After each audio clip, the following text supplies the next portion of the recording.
Bom, olá pessoal, professor Daniel Magalhães na área aqui mais uma vez para continuar aqui o nosso curso de Teoria Geral do Processo. E na aula de hoje a gente vai falar sobre partes e capacidade processual. Pessoal, a primeira coisa que vocês devem saber relacionadas ao tema é que a gente diferencia partes de sujeitos processuais, tá certo? Quando a gente fala de partes, a gente está falando aqui de autor e réu, ou seja, aquela pessoa que demanda contra alguém na justiça e aquela pessoa que é demandada, tá certo? Autor e réu. Essas são as partes processuais. Nós temos aí os sujeitos processuais, que são todos aqueles que influenciam no processo. Pode ser o juiz, pode ser um terceiro, pode ser um perito, pode ser o Ministério Público, tá certo? Então, esses aí são sujeitos processuais. Partes processuais, estritamente falando, a gente fala de alguém que demanda, que é o autor, e alguém que é demandado, que é o réu, tá certo? E capacidade processual, a gente vai dividir ela em três tipos de capacidade. A capacidade de ser parte, a capacidade de estar em juízo e a capacidade postulatória, que a gente já vai falar em seguida, tá certo? E lembrem-se vocês, fiquem aí com o roteirinho de vocês na mão, que eu estou acompanhando o roteiro que eu mandei para vocês, tá certo? Para que vocês não se percam aqui na nossa aula. Pessoal, então vamos lá. Qual que é o momento de definição das partes? A gente já falou o que é parte, agora vamos entender qual que é o momento em que eu defino quem é a parte. Pessoal, a gente define a parte quando a gente ajuiza a petição inicial. No momento em que o autor ajuiza a petição inicial, normalmente a gente já sabe quem é o autor, quem é o réu, tá certo? Ou quem são os autores, quem são os réus, se forem mais de um, né?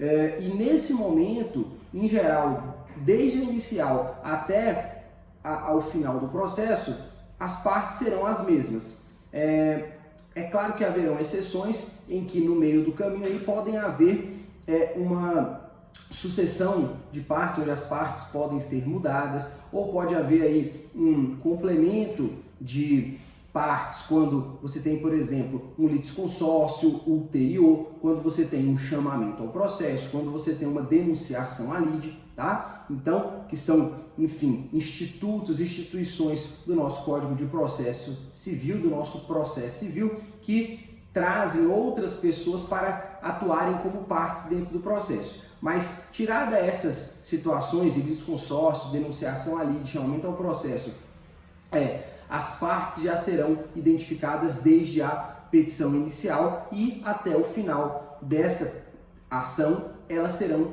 as mesmas, tá certo? É o que a gente denomina aí de perpetuatio jurisdictionem, a perpetuação aí da jurisdição. Pessoal, essa situação de ser parte não é a mesma coisa que ser legitimado para a causa. Por quê, pessoal? Uma parte, mesmo que ilegitimamente, ela pode ajuizar uma ação. Imaginem vocês, vou dar um exemplo simples aqui, imaginem vocês que o meu irmão bata o carro e eu como pessoa física, vou lá e ajuizo uma ação de reparação de danos em meu nome, dizendo, olha, o João bateu no carro do meu irmão e eu quero ressarcimento. Eu sou legítimo para a causa? Não, não sou legítimo para a causa. Mas, ainda assim, nesse processo que eu ajuizei, eu serei parte desse processo, mesmo sem ser legitimado para a causa, tá certo? Então não confunda ser parte processual com ter legitimidade para a causa, tá bom? Pessoal, então ficamos aí. Partes, estritamente falando, é autor e réu, ou seja, quem pede e contra quem se pede. E essas partes, em geral, já são determinadas ali no momento da petição inicial, tá certo? Agora a gente vai ver um pouquinho sobre a capacidade processual, que, como eu disse para vocês no começo do vídeo, ela se subdivide em três espécies: a capacidade de ser parte, a capacidade de estar em juízo e a capacidade postulatória. Pessoal, primeiro a capacidade de ser parte. O que é a capacidade de ser parte? A capacidade de ser parte é aquela capacidade que está ligada ao que a gente chama de capacidade de direito no Código Civil, no direito material, não é isso? E quem tem capacidade de ser parte? Qualquer pessoa qualquer pessoa. Pessoal, lá no artigo 1º do Código Civil, diz que toda pessoa é capaz de direitos e deveres na ordem civil. Está lá no artigo 1º do Código Civil. O que isso significa? Isso, na esfera civil, é a capacidade de direito, ou seja, é a capacidade que todo ser humano que nasce com vida tem de adquirir direitos e ser titular de direitos e ter ali obrigações, tá certo? Então, toda pessoa que tem capacidade de direito terá capacidade de ser parte. E, simplificando tudo isso, pessoal, quem pode ser parte, então? Quem tem capacidade de ser parte? Qualquer pessoa nascida viva, tá certo? Além das pessoas físicas nascidas vivas, qualquer pessoa jurídica regularmente formada. E, além disso, tem algumas outras pessoas que também podem ser partes no processo, que são aquelas pessoas que a gente chama de pessoas formais, que não são pessoas físicas nem pessoas jurídicas propriamente ditas, mas que ainda assim podem ser partes, como por exemplo, o espólio, o condomínio, a massa falida, tá certo? Então, todas essas pessoas podem ser partes, pois têm capacidade de direito, capacidade de ser parte, tá certo? Pessoal, capacidade de estar em juízo. Nós falamos aqui, capacidade de ser parte é reservada a toda pessoa que tem, nascida com vida, que tem a sua capacidade de direito. A capacidade de estar em juízo, ela está ligada na esfera civil, no direito material, à capacidade de fato. Pessoal, o que é essa capacidade de fato lá no direito civil? É a capacidade de exercer por si só os seus direitos civis. Ou seja, toda pessoa que é capaz de exercer os seus direitos na esfera civil terá a capacidade de estar em juízo, tá bom? E quem são essas pessoas? As pessoas que são maiores de 18 anos, ou seja, aquelas que são absolutamente capazes, tá certo? Aquelas que são plenamente capazes, maiores de 18 anos, e que não tenham não estejam em nenhuma das situações do artigo 4º do Código Civil, que são as situações onde a pessoa ela é relativamente incapaz, tá certo? Então, capacidade de estar em juízo está ligada na esfera civil com a capacidade de fato, que é aquela capacidade que a pessoa tem de exercer por si só os seus direitos civis, tá certo? Então, vejam bem, quem pode, então, estar em juízo? Aquelas pessoas maiores de 18 anos. Aí você vai me perguntar, professor, mas quer dizer, então, que uma pessoa menor de 18 anos não pode estar em juízo? Pode. Ela poderá estar em juízo, mas ela não terá a plena capacidade de estar em juízo. Ela vai precisar ser assistida ou representada, tá certo? E aí, como é que eu vou saber que uma pessoa vai precisar ser assistida ou representada? Então, quem não for plenamente capaz, ou seja, uma pessoa que for absolutamente incapaz ou relativamente incapaz, precisará ser assistida ou representada, tá certo? E como é que a gente descobre isso? Basta a gente ler o artigo 3º e 4º do Código Civil, tá certo? O artigo 3º do Código Civil fala daquelas pessoas que são absolutamente incapazes. Essas pessoas absolutamente incapazes, diz o Código Civil, são aquelas menores de 16 anos. Então, toda pessoa menor de 16 anos é uma pessoa, para o direito brasileiro, absolutamente incapaz. E essas pessoas deverão ser assistidas por um representante, pelo seu representante legal. Aliás, pessoal, essas pessoas absolutamente incapazes, elas deverão ser representadas, tá? Perdão aqui. O erro. Essas pessoas menores de 16 anos, que são aqueles absolutamente incapazes, eles devem ser representados pelo seu representante legal. Geralmente o pai ou a mãe, né, os pais ou aquele tutor legal da pessoa, tá certo? Então, as pessoas absolutamente incapazes devem ser representadas em juízo. E aí, então, essa pessoa terá a plena capacidade de estar em juízo. Então, por exemplo, uma criança de 12 anos que requer alimentos do seu pai, ela não poderá fazê-lo sozinha. Ela deverá fazer estando representada pela sua mãe, tá certo? Ou pelo seu tutor legal, tá certo? E aquelas pessoas do artigo 4º do Código Civil, que são aquelas pessoas relativamente incapazes, essas, para poderem ajuizar uma ação, ou seja, para terem essa capacidade de estarem em juízo, elas deverão ser assistidas pelo seu representante legal. E quem são essas pessoas que precisam ser assistidas, essas pessoas relativamente incapazes? O artigo 4º do Código Civil diz pra gente que essas pessoas são os menores de 18 anos e maiores de 16, ou seja, aqueles adolescentes que estão entre 16 e 18 anos, ou seja, não completaram a sua maioridade civil, mas são maiores de 16 anos. E também aquelas pessoas que são viciadas em tóxicos ou álcool, os pródigos e aquelas que, por causa permanente ou transitória, não possam exprimir sua vontade, tá certo? Essas pessoas serão assistidas em juízo pelo seu representante, pelo seu tutor legal, tá certo? E aí, a partir desse momento, essas pessoas terão, então, a capacidade de estar em juízo.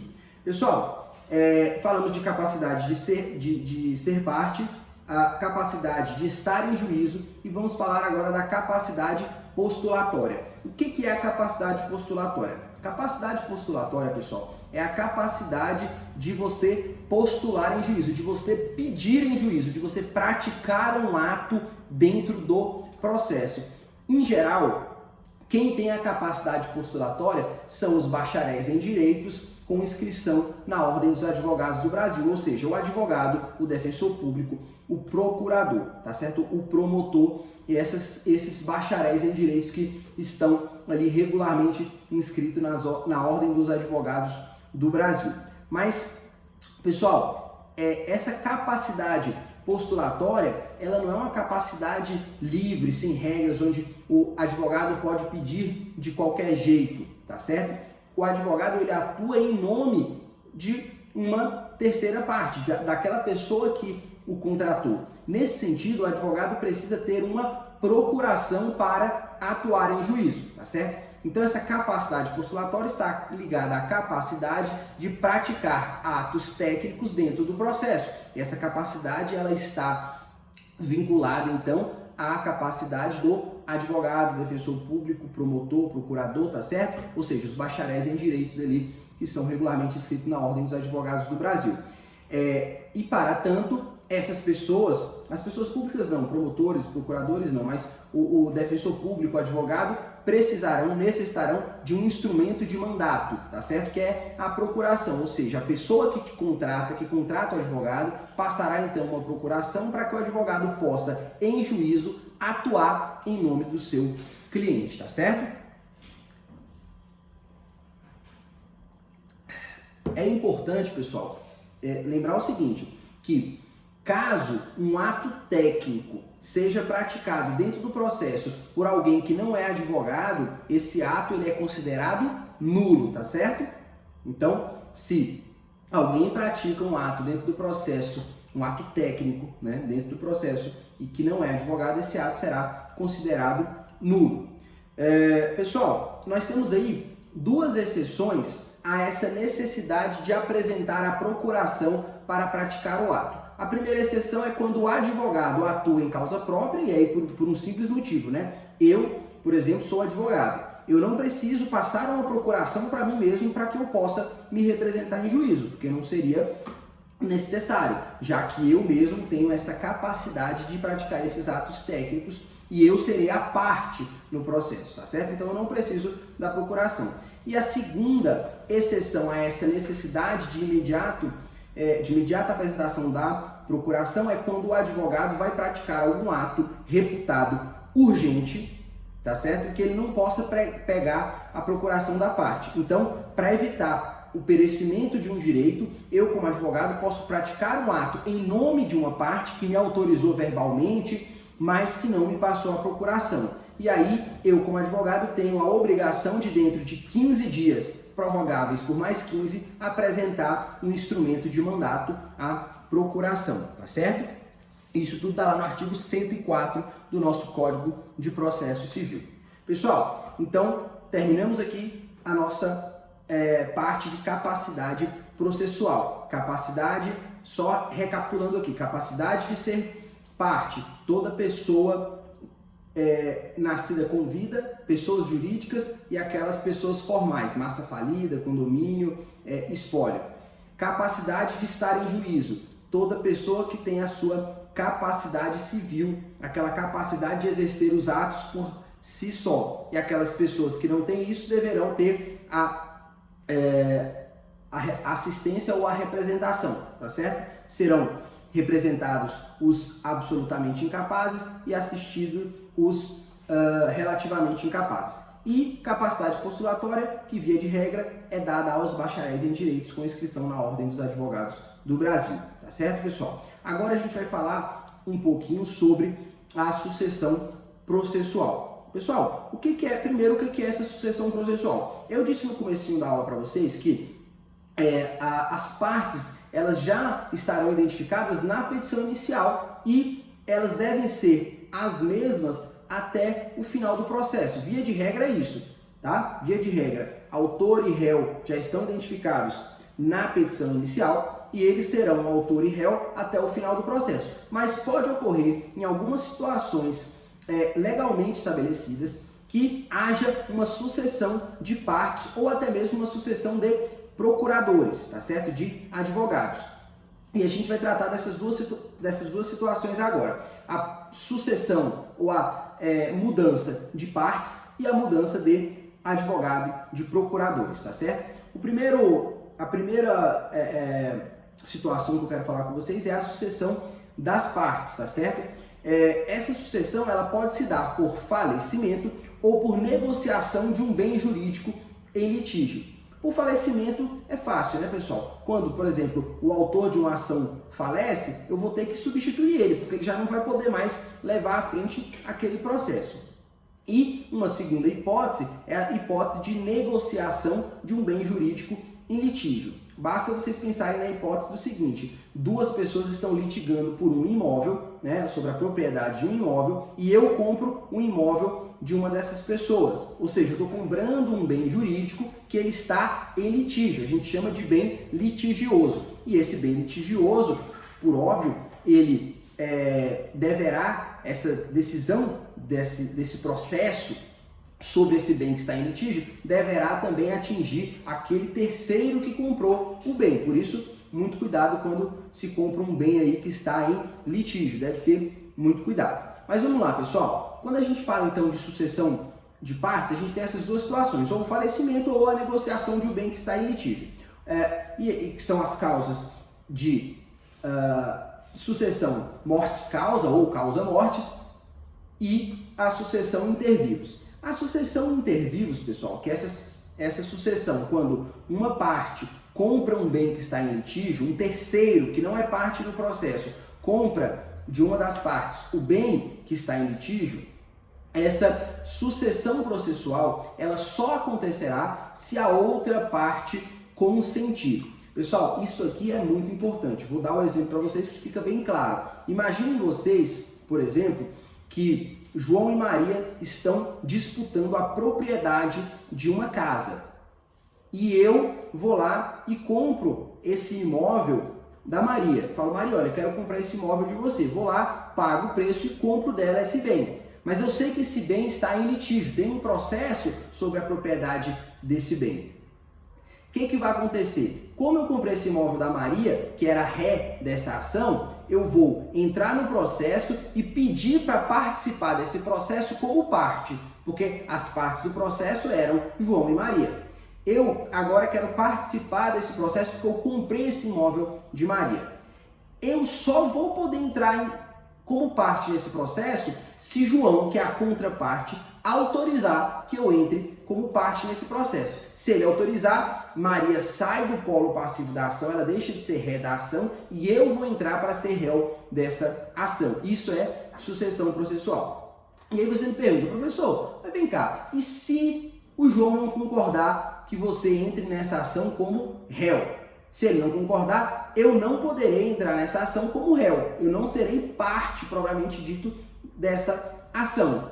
Mas ainda assim, o Código de Processo Civil me autoriza a entrar no processo como assistente litisconssorcial. Mais na frente no curso a gente vai ver, talvez não sei se nesse semestre ou no outro, mas a gente vai ver sobre a assistência e principalmente sobre esse tipo de assistência que a gente chama de assistência litisconsorcial, tá certo? Mas fato é que para que eu entre como parte propriamente dito, é necessário que a contraparte ela aceite que eu entre nessa situação, tá certo?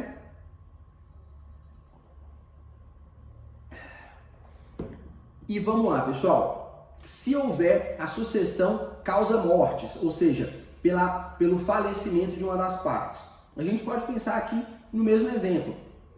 João e Maria estão num processo aqui litigando e João eventualmente venha a falecer. Em virtude do falecimento de João, esse processo deverá então ter a mudança de autor, porque já que João morreu, os seus herdeiros, o seu espólio, deverá integrar esse processo como autores desse processo, tá bom? Isso é muito importante. Uma coisa que é muito... E aí não demanda, só para ficar claro, não demanda que a Maria autorize que essas pessoas entrem como autores, tá? Então aqui tem uma diferença bem grande entre você suceder uma parte pela morte, porque você sucede basicamente pela morte. Ela morreu, você sucede essa pessoa. Os herdeiros ou o espólio vai suceder essa pessoa e não precisa da autorização da contraparte, beleza? Agora, naquela negociação inter-vivos, como eu falei para vocês no exemplo anterior, aí sim eu demando uma autorização da contraparte, tá bom? E pessoal, é muito importante que na sucessão causa-mortes a gente identifique se essa sucessão ela está acontecendo em relação ao autor ou em relação ao réu. Por quê, pessoal? É o seguinte, se nessa relação processual entre autor e réu, o réu morre, o juiz ele vai conceder um prazo para o autor de 2 a 6 meses para que ele possa citar os herdeiros ou o espólio ou os sucessores do réu. Então vamos lá, eu tenho aqui um processo entre João e Maria, o mesmo exemplo que eu dei para vocês. Vamos supor que Maria é a ré dessa ação e ela venha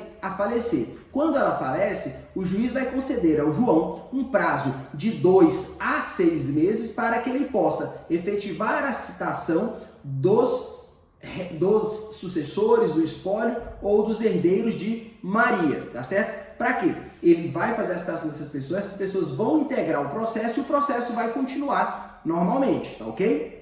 Se ele não fizer isso, se João não fizer isso, o que vai acontecer? O processo será extinto, tá certo, pessoal? E ele será extinto sem resolução de mérito, por óbvio, tá bom? Porque o juiz não vai chegar a julgar o mérito do processo. Agora, pessoal, nós temos duas situações se o morto for o autor, tá certo?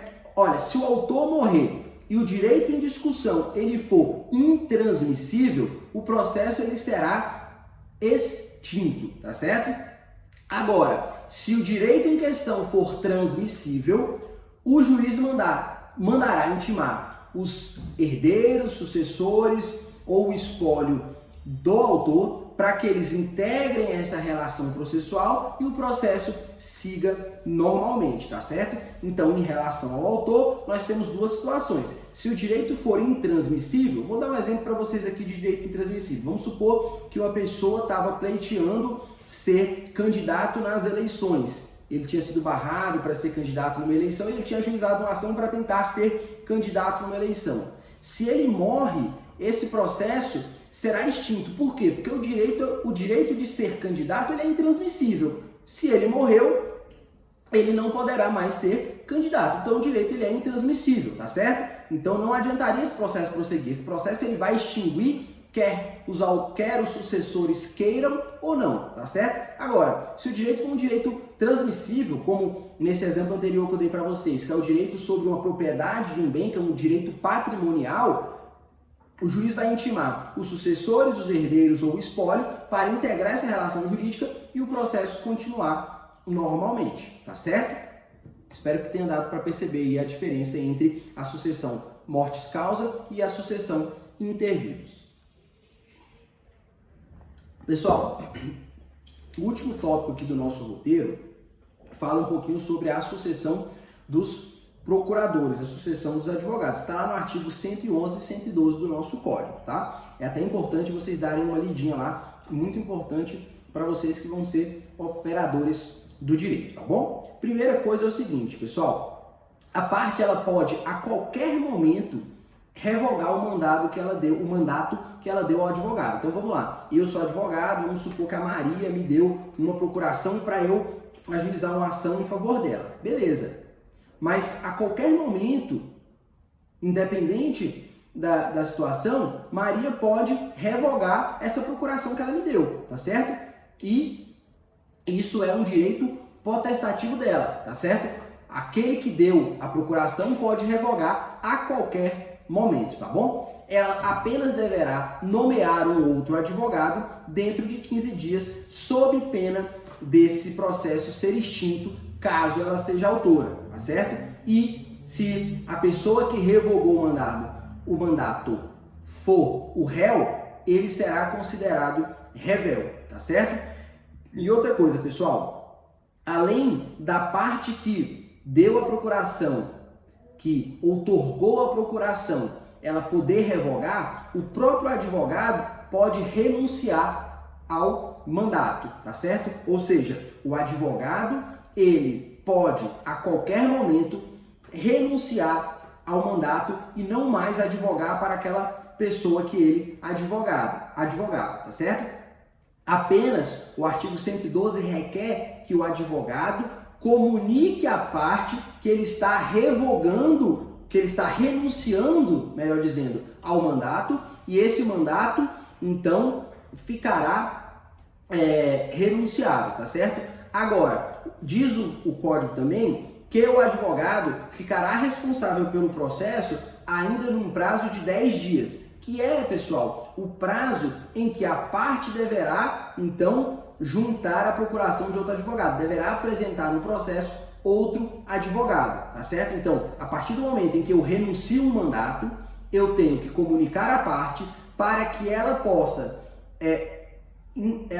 contratar outro advogado e vir ao processo para poder se manifestar, tá certo? Então, por isso, quando o advogado renuncia o mandato, ele fica ainda 10 dias aí responsável por aquele processo, ou seja, se tiver alguma publicação ali, tiver que exercer algum ato técnico ali, ele deverá fazê-lo, tá bom? E pessoal, se houver então a morte do advogado, o processo ele ficará suspenso pelo prazo de 15 dias para que a parte possa então contratar um outro advogado, tá bom? Então, pessoal, essas são hipóteses em que pode haver a sucessão do advogado, ou por necessidade da parte que quer revogar o mandato, por necessidade do advogado que quer renunciar ao mandato, à procuração, ou ainda pela morte, né? Em caso de morte do advogado. São as 3 hipóteses aí em que pode haver a troca, a sucessão de procuradores, a sucessão aí de advogados. Pessoal, espero que tenha ficado claro para vocês aí essa questão de partes, capacidade processual e também de sucessão processual. E se ficar qualquer dúvida, estou à disposição para poder sanar, tá certo? Fiquem com Deus e até mais. Tchau, tchau.